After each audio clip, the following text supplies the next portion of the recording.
नमः सिद्धेभ्यः। जय श्री महावीराय नमः। जय श्री परम्पराचार्य गुरुवे नमः। जय श्री उमा स्वामी गुरुवे नमः। जय श्री शांति सागर गुरुवे नमः। जय श्री विद्यानंद गुरुवे नमः। मोक्ष मार्गस्य नेतारं भेतारं कर्म भूभृतां ज्ञातारं विश्वतत्त्वानां वन्दे तद्गुणलब्धये। मङ्गलं भगवान् वीरो मङ्गलं गौतमो गणी मङ्गलं कुन्दकुन्दार्यो जैन धर्मोऽस्तु मंगलम। तत्वाश्रुत परम मांगलिक ग्रंथ है आचार्य कुंदकुंद के पट्टशिष्य आचार्य उमा स्वामी द्वारा यह विक्रम की प्रथम शताब्दी में लिखा गया सूत्रात्मक शैली है। संस्कृत इसकी भाषा है। 10 अध्याय विभाजित है। 7 तत्वों का इसमें वर्णन है। हम सभी लोग 9वां अध्याय संवर और निर्जरा का अधिकार देख रहे थे, जिसमें निर्जरा जो है तप के द्वारा होती है। वहाँ यहाँ पर आभ्यंतर जो तपों की चर्चा चल रही थी। कल प्रायश्चित और विनय की अपन ने व्याख्यान सुना था। आज जो आभ्यंतर तप में वैयावृत्ति स्वाध्याय आदि है उसकी चर्चा यहाँ पे करेंगे। उसके पहले सूत्र नंबर जो 20वां है उसका बोर्ड के माध्यम से अवलोकन करते हैं। 9वां अध्याय सूत्र नंबर 20वां। प्रायश्चित विनय वैयावृत्त स्वाध्याय व्युत्सर्ग ध्यानान्युत्तरम प्रायश्चित विनय वैयावृत्त स्वाध्याय विसर्ग ध्यानान्युत्तरम ये उच्चारण हुआ। प्रायश्चित नाम का तप है, विनय नाम का तप है, वैयावृत्त नाम का तप है, स्वाध्याय नाम का तप है, विसर्ग नाम का तप और ध्यान नाम का तप। ये 6 प्रकार के तप हुए। यहाँ संधि क्या हुई है? ध्यानानि, या का ई हो जाएगा, इससे निकलेगा ओ। उत्तरम मतलब कि उत्तर जो बाह्य तप के बाद जो तप बचता है वो बाह्य तप के बाद आभ्यंतर तप है। तो उत्तरम मतलब जो पूर्व के बाद वाला जो तप है आभ्यंतर तप, वो 6 प्रकार का यहाँ पर होता है। कल अपन ने प्रायश्चित विनय की बात कही। आज वैयावृत्ति आज तप को समझते हैं। वैयावृत्ति आपत्ति का प्रतिकार करने का नाम वैयावृत्ति है। जीवन में जब कोई साधक साधना करता है तो साधना में अनेक प्रकार की आपत्तियां और विपत्तियां सामने आके खड़ी होती हैं, और वह आपत्ति विपत्तियों को जो भक्ति भाव से आगम के अनुकूल शास्त्रानुसार दूर करता है, उनमें वैयावृत्ति नाम का गुण उत्पन्न होता है। यह वैयावृत्ति का गुण जो है मुनिराज में तो है ही है, क्योंकि मुनिराज संग में रहने वाले साधुओं की भी वैयावृत्ति करते हैं। यदि उनका आहार नहीं हो पाया, अंतराय हो गया, या किसी प्रकार की बीमारी आदि हो गई, कोई रोग हो गया, वृद्ध हैं, ग्लान हैं आदि अनेक प्रकार के साधुओं की जो है साधु की वैयावृत्ति करते हैं, अर्थात साधर्मियों की साधना में साधक बनते हैं, तो वह वैयावृत्ति कहलाती है। अब मुनिराज जी हैं, प्रतिक्रमण नहीं कर पाते हैं, तो उनको प्रतिक्रमण सुना देना, उनके लिए खड़े होकर के उनका आहार करवा देना आदि अनेक प्रकार के संग में भी साधु एक दूसरे की वैयावृत्ति करते रहते हैं। यह कितना विनय भाव है उनके अंदर, सोचिए कितना आत्मा के प्रति वात्सल्य भाव है। आचार्य भगवान कहते हैं इस वैयावृत्ति का जो गुण है वो आभ्यंतर है, इससे भी कर्मों की क्या होती है? निर्जरा होती है।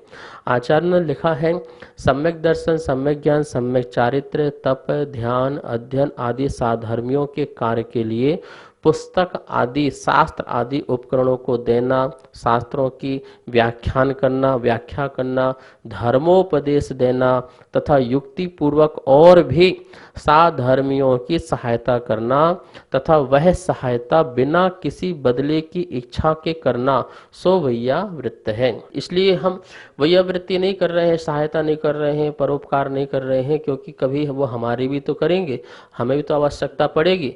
जब हमारा वृद्धता आएगी, जब हमारा क्या बोलते हैं कि शरीर शिथिल हो जाएगा या बीमार आदि हो जाएगा तो हमारा वो भी ध्यान रखेंगे, इसलिए हम कर रहे हैं। तो किसी प्रकार के बदले की भावना से नहीं कि हमें उनसे कुछ प्राप्ति होगी, तो हमें जो है धर्म भाव से कि हमारा एक कर्तव्य है और साधर्मी जो है अपनी साधना से विचलित ना हो, इसलिए उनका रत्नात्रय से मन चित ना हो जाए, इसलिए हमको उनकी वैयावृत्ति करनी है।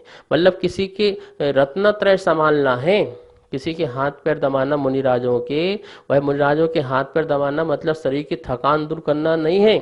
आपने साक्षात उनको मोक्ष दे दिया, उनके रत्नात्रय को संभाल दिया, क्योंकि उनकी थकान आदि दूर हो जाएगी तो सामायिक में और कायिक क्लेश आदि तप में उनको और भी आनंद की प्राप्ति होगी, जिससे अपने असंख्यात कर्मों की निजरा कर लेंगे। परिसह के आने पर आचार आदि मुनियों की बुद्धि की प्रसन्नता का जो संपादन है वह वैयावृत्ति है।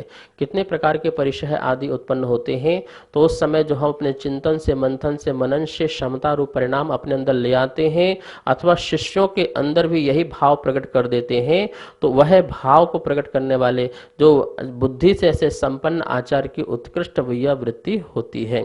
पिछी, कमंडलू, बैठने के स्थान, आसन आदि, सैया, घास, पट्टे, इन सब का शोधन करके परस्पर साधुजनों में उपकार करना चाहिए तथा उन मुनीश्वरों के आहार की व्यवस्था, रोगी मुनि की औषधि की व्यवस्था, शौचादि संबंधी व्यवस्था करना वैयावृत्ति है। ऐसा अमित गति स्वामी ने मरण कंडिका ग्रंथ में लिखा हुआ है।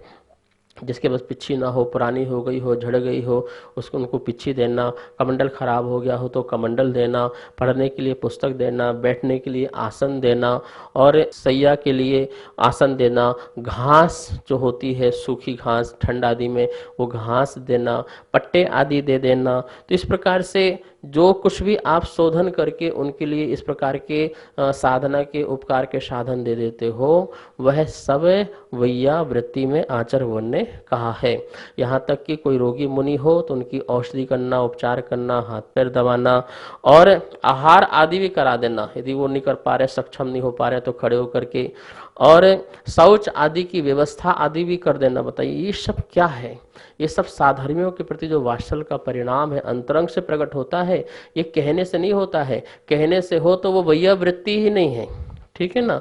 और जबरदस्ती करना पड़े तो वो भी वैयावृत्ति नहीं है। सामने दिखे और उनकी साधना में साधक बन गए, उनकी आपत्ति का प्रतिकार करना प्रारंभ कर दिया, वो सब वैयावृत्ति में आ जाता है। आचार्य कहते हैं शरीर की पीड़ा अथवा दुष्ट परिणामों को दूर करने के लिए शरीर की चेष्टा से या अन्य द्रव्य से अथवा उपदेश देकर के प्रवृत्त होना, कोई भी क्रिया करना, वह वैयावृत्ति है। यह हो सकता है शरीर में पीड़ा हो रही हो तो आप मालिश कर दें, आप सहयोगी बन सकते हैं, तो उपदेश देकर भी सहयोगी बन सकते हैं। आपने उनको आत्म संबोधन दे दिया तो वो भी वैयावृत्ति है।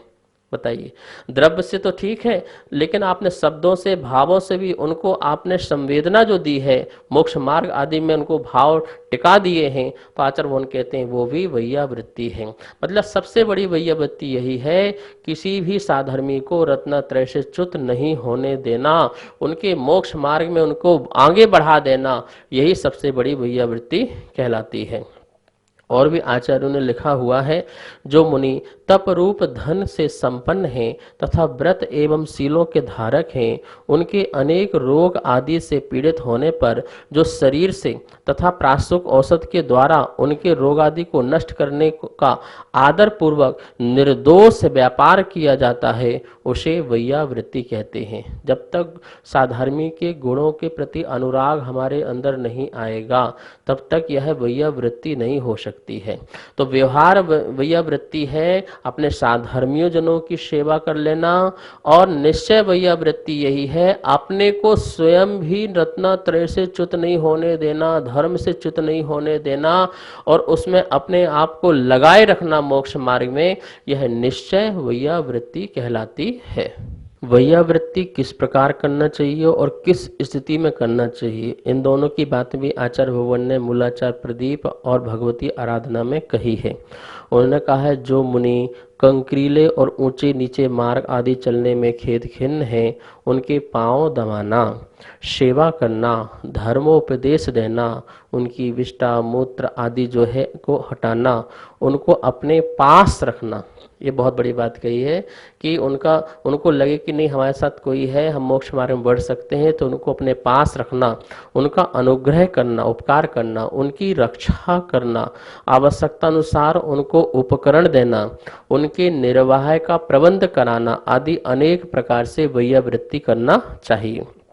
किस स्थिति में करना चाहिए, तो इसकी बात लिखी गई है। मार्ग में चलने में से थक जाने पर, जिन पर चोरों ने उपद्रव किया हो, जिन्हें सिंह व्याघ्र आदि हिंसक जंतुओं से कष्ट हुआ हो, राजा ने पीड़ा दी हो, नदी की रुकावट से जिनको बाधा हुई हो, असिब मारी रोग आदि से जो पीड़ित हों, दुर्भिक्ष से पीड़ित हों, उनकी रक्षा आदि करना, ये वैयावृत्ति इस स्थिति में जरूर करना चाहिए।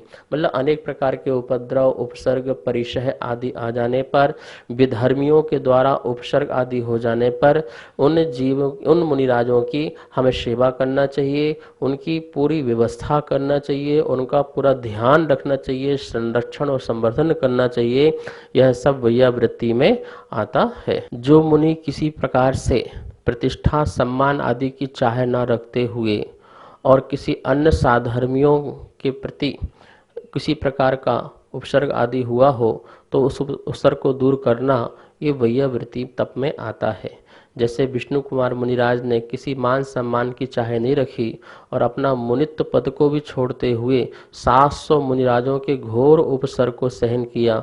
यह उनकी सबसे बड़ी उत्कृष्ट वैयावृत्ति है।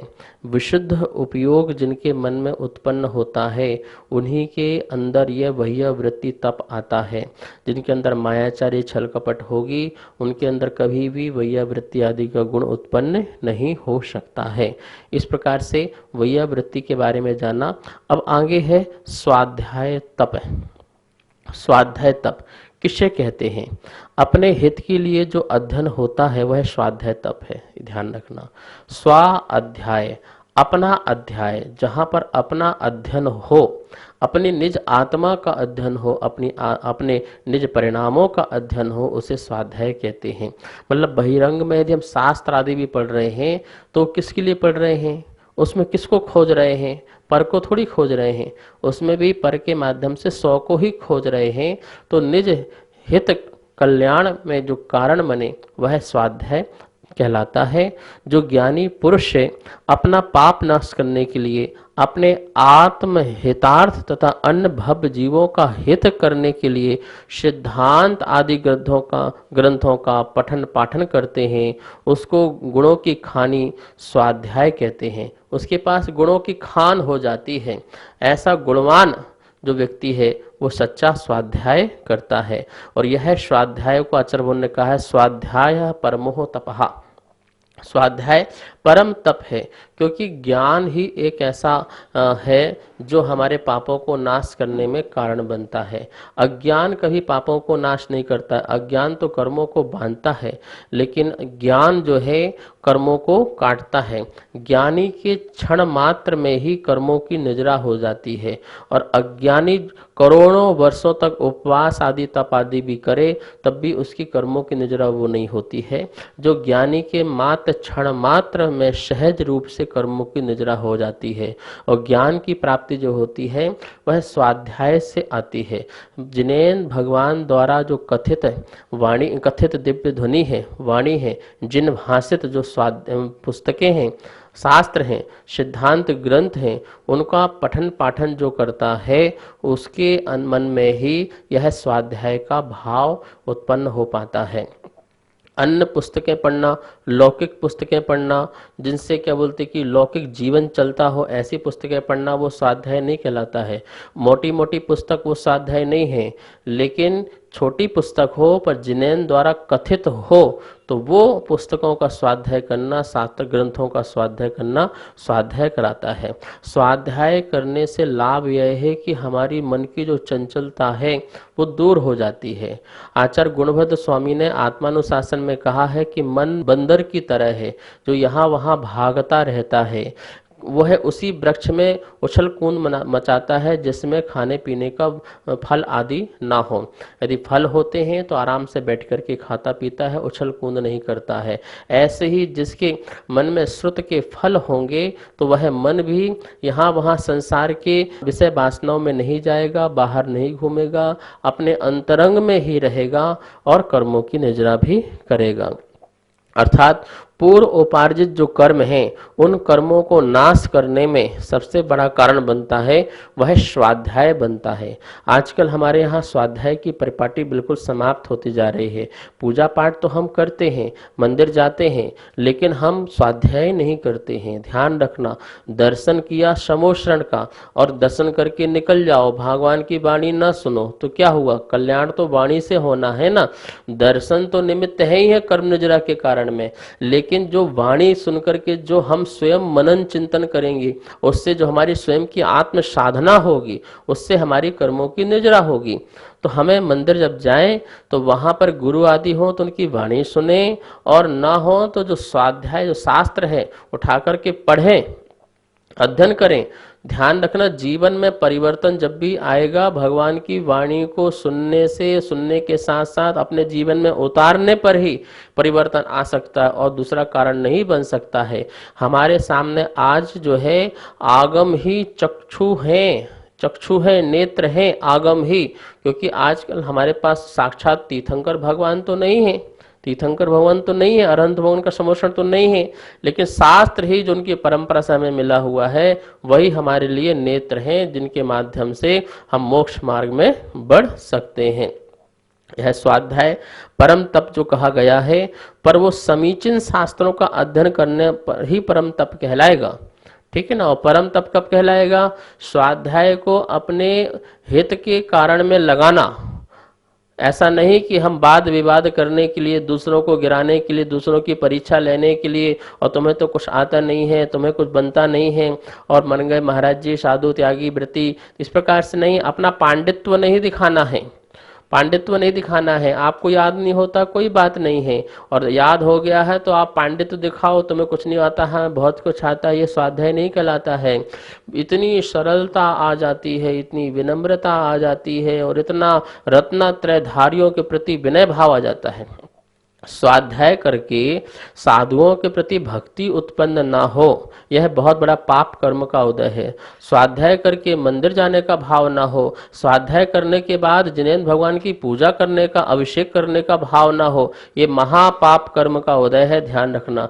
अरे पढ़ने के बाद तो इतनी महिमा आती है कि हे प्रभु, इतना ज्ञान, अद्भुत ज्ञान आपने दिया है, और इस ज्ञान को प्राप्त करके आज मेरी आत्मा तृप्त है, मैं तो आपके बिना रह नहीं पा रहा हूँ, मैं तो निर्ग्रंथ गुरुओं के दर्शन करने बिना रह नहीं पा रहा हूँ, उनके चरणों में ही बैठना चाहता हूँ, परमात्मा के चरणों में ही बैठना चाहता हूँ। ऐसा स्वाध्याय का फल है।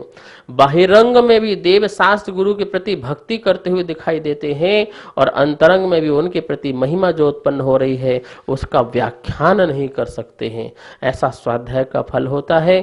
हमें श्रेष्ठ स्वाध्याय करना है, तोता रटन वाला स्वाध्याय नहीं करना है, लोगों को दिखाने वाला स्वाध्याय नहीं करना है, पाराध्याय वाला स्वाध्याय नहीं करना है, निज हितार्थ स्वाध्याय करना है, और वही स्वाध्याय परम तप कहलाता है। नमोस्तुचार्य श्री, मेरे मन में एक प्रश्न उठ रहा था कि स्वाध्याय को ही परम तप क्यों कहा गया है, ध्यान को क्यों नहीं कहा गया? कृपया समाधान करें। स्वाध्याय को परम तप कहा, ध्यान को नहीं, क्योंकि ध्यान तो मात्र अंतर मुहूर्त तक के लिए हो सकता है, उससे ज़्यादा देर तक का नहीं होता है।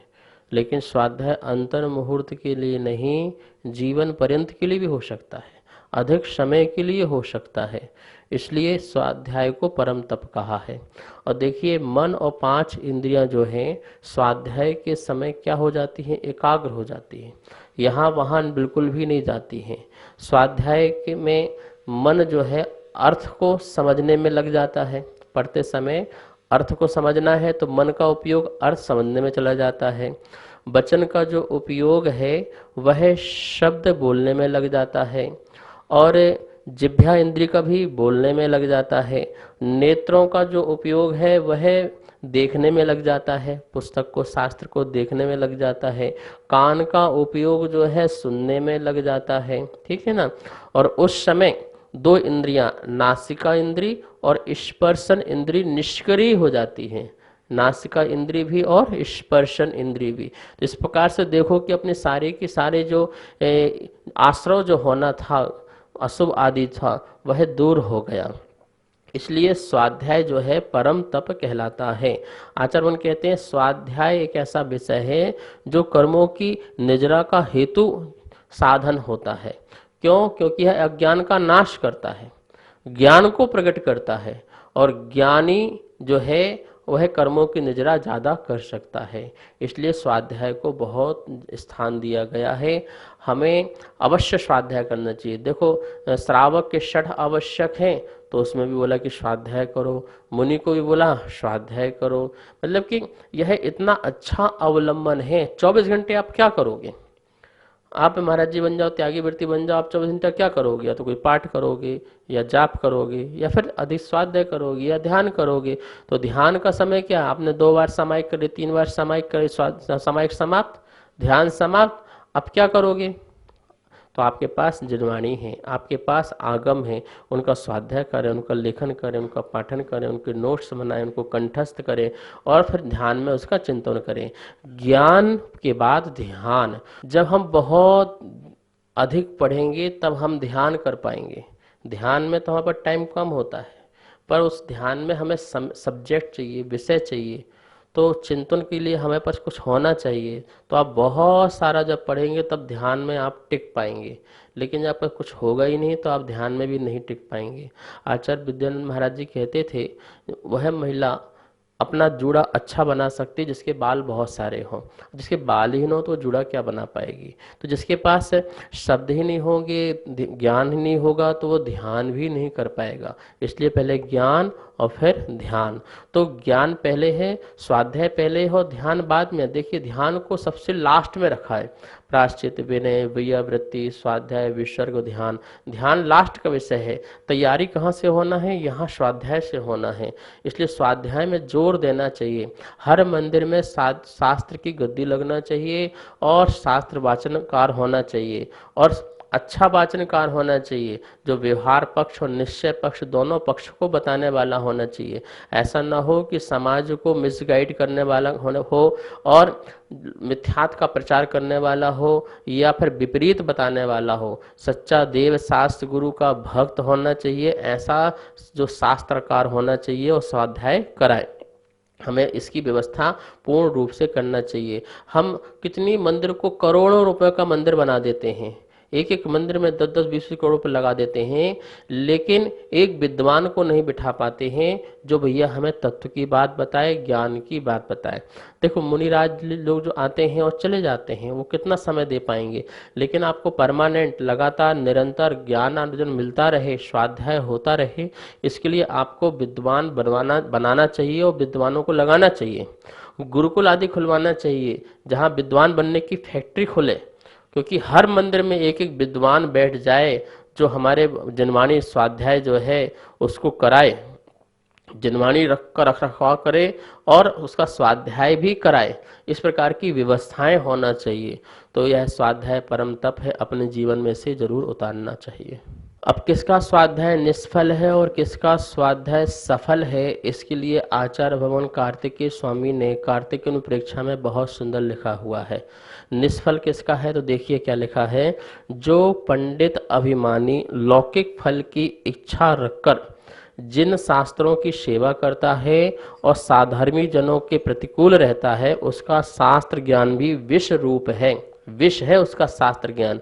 जो एक तो लौकिक इच्छा रखता हो, मुझे धन की प्राप्ति हो जाए, मतलब वो स्वाध्याय से के माध्यम से ज्ञान का व्यापार करता हो, ज्ञानार्जन कराता हो पर व्यापार कराता हो, वह पंडित अभिमानी होकर के जो लौकिक इच्छाएं रखता हो और शास्त्रों की सेवा करता है और साधर्मी जनों के प्रतिकूल रहता है, गुरुओं के प्रतिकूल रहता है, दिगंबर मुनियों के प्रतिकूल रहता है, वह उसका स्वाध्याय विष के समान है। और जो उससे स्वाध्याय करेगा समझ लो वो भी विष ही पी रहा है, अपने जीवन को समाप्त कर रहा है। जो पुरुष राग द्वेष से प्रेरित होकर लोगों को ठगने के लिए युद्ध शास्त्र काम शास्त्र को पढ़ता है पढ़ाता है उसका स्वाध्याय कैसा है? निष्फल है। ऐसा स्वाध्याय कार्यकारी नहीं है। कौन सा स्वाध्याय कार्यकारी है, सफल है? जो मुनि अपनी पूजा प्रतिष्ठा आदि की अपेक्षा न करके कर्म मल का शोधन करने के लिए जिन शास्त्रों को भक्ति पूर्वक पढ़ता है उसका श्रुत लाभ सुखकारी है, मतलब आत्मा को सुख देने वाला है। जो अपनी आत्मा को इस अपवित्र शरीर से निश्चय से भिन्न तथा ज्ञायक स्वरूप जानता है वह सब शास्त्रों को जानने वाला होता है। ऐसा वह स्वाध्याय सफल हो जाता है और जीवन को भी सार्थक कर देता है। पांचवा तप है व्युत्सर्ग तप। व्युत्सर्ग, विसर्ग का मतलब होता है छोड़ना, त्याग करना। क्या छोड़ना? ममत्व भाव को छोड़ना। शरीर के प्रति जो ममत्व भाव है उसको छोड़ना, क्योंकि ममत्व छोड़ेंगे तब छठवां नंबर का ध्यान नाम का तप उत्पन्न होगा। स्वाध्याय से हमने तो भेद ज्ञान कर लिया, अब शरीर से ममत्व छोड़ना है, पर पदार्थ से ममत्व छोड़ना है, अंतरंग परिग्रह और बहिरंग परिग्रह इनका त्याग करना है। तो हमारे अंदर विसर्ग नाम का तप प्रकट होगा और उसी विसर्ग के नाम से ही हम जो है आगे जाकर के ध्यान प्रकट कर पाएंगे। इस विसर्ग को ही कायोत्सर्ग भी कहते हैं। काय उत्सर्ग, काय से ममत्व को उत्सर्ग छोड़ना त्याग करना, वह कायोत्सर्ग कहलाता है। आचार्यों ने लिखा है कि बाह्य और आभ्यंतर परिग्रहों का त्याग कर तथा शरीर का ममत्व छोड़कर सज्जन पुरुष जो ध्यान पूर्वक स्थिर विराजमान होते हैं उसको उत्तम कायोत्सर्ग कहते हैं, विसर्ग तप कहते हैं। अब मुनिराज जो हैं समस्त प्रकार के शरीर से भी ममत्व भाव को छोड़ करके जो बैठ जाते हैं वह जो स्थिति है उस स्थिति को विसर्ग तप या कायोत्सर्ग तप कहते हैं। यह तप किसके होता है? तो आचार्य ने कहा है जो मुनि शरीर का जल मल से लिप्त हो जाने पर भी कोई विकल्प नहीं करते हैं, दुस्सह रोग हो जाने पर भी उसका इलाज नहीं करते हो, मुख धोना आदि शरीर के संस्कार से जो उदासीन हो गए हो और भोजन सैया आदि की अपेक्षा नहीं करता हो तथा अपने स्वरूप के चिंतन में लीन रहता हो। अब उसको किसी प्रकार की बाह्य चिंता नहीं होती है शरीर आदि की, तो वह विरक्त होकर के जो आत्माधीन हो जाते हैं, मतलब आत्मा में लीन हो जाते हैं, उनको ही यह विसर्ग नाम का तप प्रकट हुआ करता है। शेष जो चर्चा है इस विषय की अपन कल करेंगे और आने वाला जो ध्यान तप है उसके बारे में भी समझेंगे।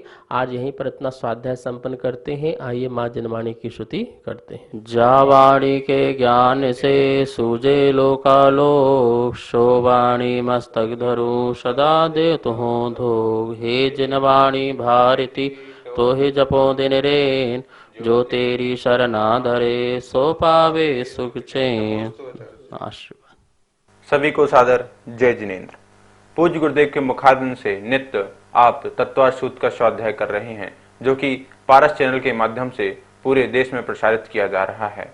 आप सभी के परम सहयोग से तत्वार्थ सूत्र के 7वें अध्याय तक की पुस्तक छपकर आ चुकी हैं। अब 8वें और 9वें अध्याय की पुस्तक छपने जानी है, तो आप भी अगर इस पुस्तक को छपाने में अपना सहयोग प्रदान करना चाहते हैं तो हमारे नीचे दिए गए नंबर पर संपर्क करें और शास्त्र छपवाकर पुण्य अर्जन करें। जय जिनेन्द्र।